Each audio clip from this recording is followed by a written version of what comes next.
Yo, what is up, guys? SCJ here, and I gotta be honest, I wasn't even sure if I should make this video because I'm not sure what there really is to say about last night's performance from the Brooklyn Nets, but with how much people enjoyed my last video talking about the Nets, and there really being a lot of narratives and excuses being made about the Nets' performance last night, I figured why not pop in and make a video surrounding last night's regular season opener between the Nets and Pelicans.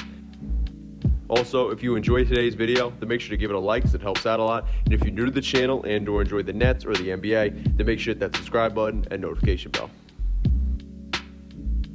So maybe I feel this way because I'm a Nets fan, you could tell me down below, but I personally felt that going into last night's 12-game slate of NBA games, that the two games I was the most interested in were the Nets-Pelicans game as well as the Suns-Mavericks game. Yet you can make an argument that the Nets-Pelicans game was one of, if not the least interesting out of every game last night. But with one of a few blowouts we saw last night, I'm sure that the most interesting, just from the stars and superstars on the court in Barclays Center, probably was the Nets and Pelicans game.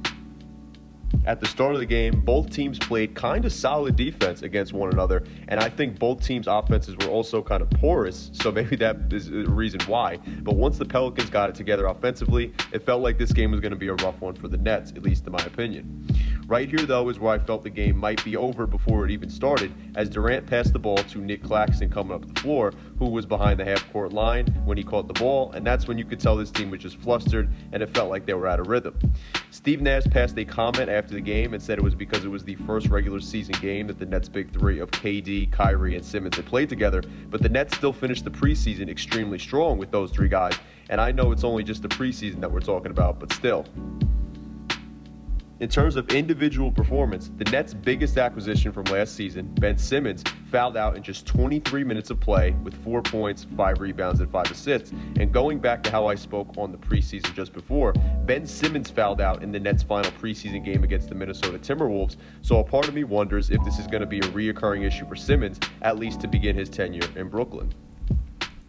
In terms of other individual performances, this game felt like Kevin Durant doing what he had to do last year and just carrying this team on his back, as even despite the fact that the Pelicans held an 18-point lead to begin the second quarter and a 17-point lead with 4:49 remaining in the first half of play, Durant looked excellent and played great basketball on both ends of the floor, grabbing steals and blocks on one end, then hitting floaters and threes on the other to help the Nets cut the lead down to just 10 points at the halftime break.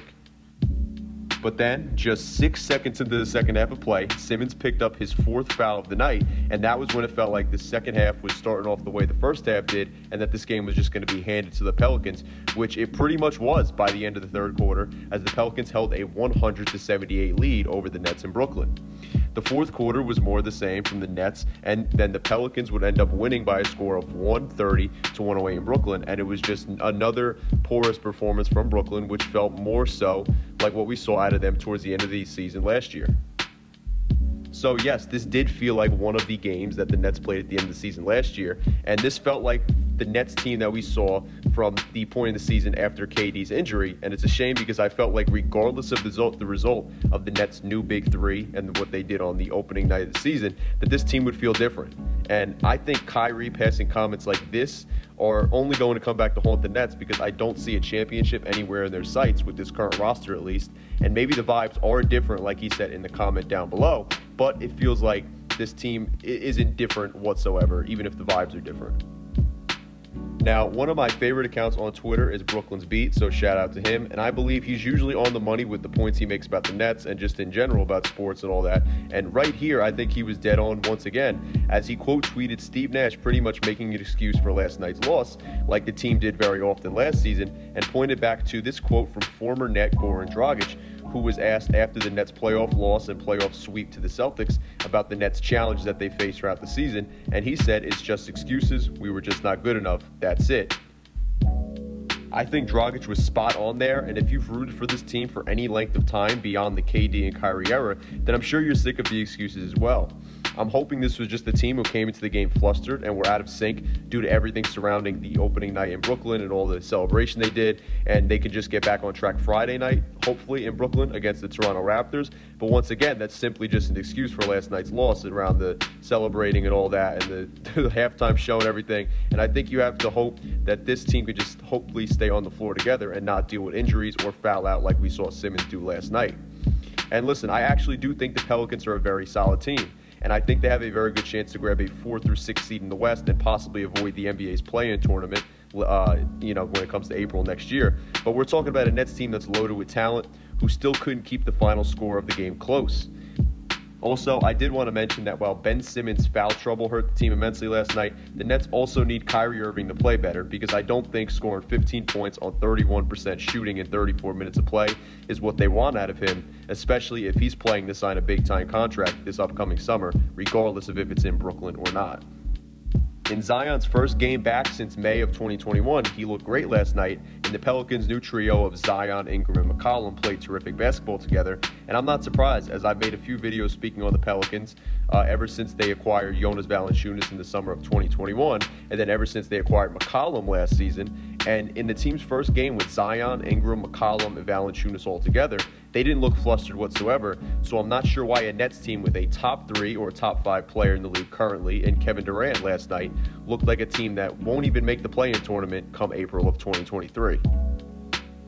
Like I said in the beginning of the video, I'm not sure what could be said that hasn't already been said about this team and last night's game, but I did want to make a Nets-related video since people seem to enjoy my Brooklyn Nets-related content, but I'm hoping that they can get back on track come Friday night against the Raptors. I think the Raptors are an 8 or 9 seed in the Eastern Conference, and I think that's an easier game for them, but once again, you're going to have Simmons going up against Pascal Siakam, who is a absolute beast. I think he's a extremely underrated player for the amount of attention he gets, and it's going to be interesting to see if he can handle him or if he'll foul out again. And I think you're going to need Kyrie and KD to play great, and I'm not so much nervous about KD. It's more so you got to get Kyrie back on track, and with how he looked at the end of the preseason in the final 2 games against the Bucks and the Timberwolves, I was expecting Kyrie to come out firing last night, and he certainly was firing. The shots just weren't going in. So I think this is one of those situations where they're going to need to get back on track. Hopefully Friday night could be the game where they get back into it, regardless of how close the game is. I just want to see them pull out a win, and I think they need to get that first win out of their system, hopefully, and then they'll be all good. But they have a tough schedule coming up, and I think this is one of the easier games that they got, so they got to make sure on Friday night they come out and they make a statement win over the Toronto Raptors. But I'm not so confident sure of that, because I thought last night would at least be a reasonably close game, even if they lost. So we have to turn to Friday now and see how they do against the Toronto Raptors when they come to Barclays Center. Regardless, though, guys, I want to know what you guys think about this Nets team, any of their players, or anything that we've talked about in the video or in their upcoming games and schedule down in the comments section. If you like the video, then make sure to give it a like, as it helps me out a lot. And if you're new to the channel and or enjoy Nets content or NBA content, then make sure to hit that subscribe button and notification bell. That way, you can stay up to date with all the newest content that I put out on this channel. Anyway, thank you guys for watching. I'm SCJ, and I am out. Peace.